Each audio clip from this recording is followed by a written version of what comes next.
കൊക്കമാന്തിക്കളി എന്ന് കേട്ടിട്ടുണ്ടോ? കൊല്ലവയാട്ടവും എരുതുകളി ഇതൊക്കെ കേട്ടിട്ടുണ്ടോ? എന്നാൽ കാസർഗോട്ട് കഴിഞ്ഞ ദിവസം ഗോത്ര വിഭാഗങ്ങളുടെ ഇങ്ങനെയുള്ള തനതായിട്ടുള്ള കലാരൂപങ്ങളുടെ അപൂർവ സംഗമം നടന്നു. കുടുംബശ്രീയുടെ ആഭിമുഖ്യത്തിലായിരുന്നു പരിപാടി. ജനഗൽസ തദ്ദേശീയ കലാരൂപ പദ്ധതിയാണ്. അതിലാണ് ഈ ഗോത്ര കലാരൂപങ്ങളൊക്കെ അരങ്ങേറിയത്. തദ്ദേശീയ നിലവിലുള്ള അന്യം നിന്ന് പോകാത്ത പാരമ്പര്യ കലകൾ ഇതെല്ലാം ചേർന്ന് ഒരു പുതുജീവൻ നൽകാനായിരുന്നു കുടുംബശ്രീയുടെ ശ്രമം. ആ ജനഗൽസ ഒന്ന് കണ്ടിട്ട് വരാം.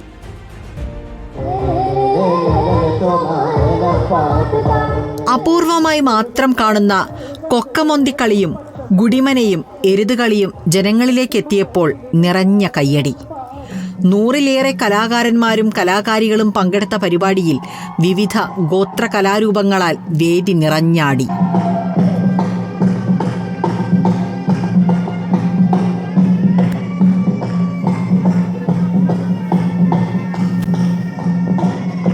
കുടുംബശ്രീ ജനഗൽസ വേദിയിൽ നിറഞ്ഞത് ആദിമ സംസ്കൃതിയുടെ തുടിയും താളവും നൃത്തച്ചുവടുകളുമായിരുന്നു.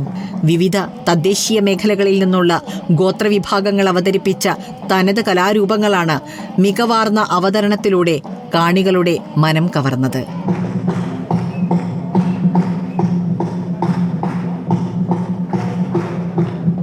കൊക്കമൊന്തിക്കളിക്കും ഗുഡിമനയും എരുതുകളിക്കും പുറമെ കൊരക നൃത്തം, മംഗലംകളി, മലകുടിയാട്ടം, വയനാട് ജില്ലയിലെ നാടൻ കലകളുടെ അവതരണം, കോഴിക്കോട് ജില്ലകളിൽ നിന്നുള്ള വട്ടകളി, പാലക്കാടിന്റെ കൊട്ടുകുഴലും, അട്ടപ്പാടിയിൽ നിന്നുള്ള ഇരുള നൃത്തം, ഇടുക്കിയിലെ കൊല്ലവയാട്ടം എന്നിവയാണ് വേദിയിൽ അരങ്ങേറിയത്.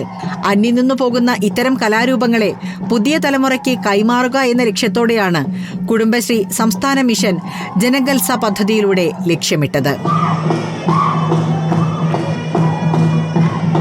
ജനഗൽസ എന്നാൽ ജനങ്ങളുടെ ആഘോഷമാണ് അർത്ഥം. ആധുനിക സമൂഹത്തിന് പരിചിതമല്ലാത്ത ഗോത്രകലകൾ വേദിയിലെത്തുമ്പോൾ ആവേശത്തോടെയാണ് ഓരോ കലകളെയും ആളുകൾ നെഞ്ചോട് ചേർക്കുന്നത്. റിപ്പോർട്ടർ അർച്ചന രവീന്ദ്രൻ, കാസർഗോഡ്.